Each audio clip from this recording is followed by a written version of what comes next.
State of the ইউনিয়নের ভাষণেও বিতর্ক এড়াতে পারলেন না মার্কিন প্রেসিডেন্ট ডোনাল্ড ট্রাম্প।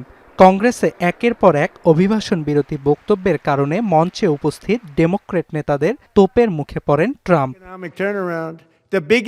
এক পর্যায়ে মিনিয়াপলিসে আইসি এজেন্টদের অভিযানে 2 অভিবাসী নিহতের জেরে ট্রাম্পকে খুনি বলে আখ্যা দেন মিনেসোটার ডেমোক্র্যাট আইন প্রণেতা ইলহান ওমর। আর এটা ওইটা না, কাপড় ধোয়ার একটাই সলিউশন, চাকা অল ইন ওয়ান।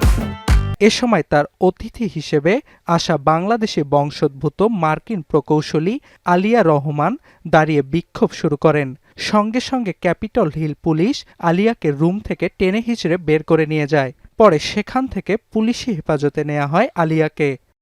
গ্রেপ্তারের তথ্যটি নিশ্চিত করে পুলিশের অভিযোগ, ট্রাম্পের বক্তব্যের সময় বিক্ষোভ করে কংগ্রেসের নিয়ম ভেঙেছেন আলিয়া।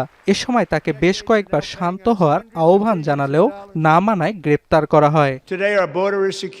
এর আগে ফেব্রুয়ারির শুরুতে চিকিৎসকের কাছে যাওয়ার সময় আইসি এজেন্টদের হাতে গ্রেপ্তার হন আলিয়া। 43 বছর বয়সী আলিয়া অটিজম ও মস্তিষ্কজনিত রোগে আক্রান্ত বলে জানিয়েছে রয়টার্স।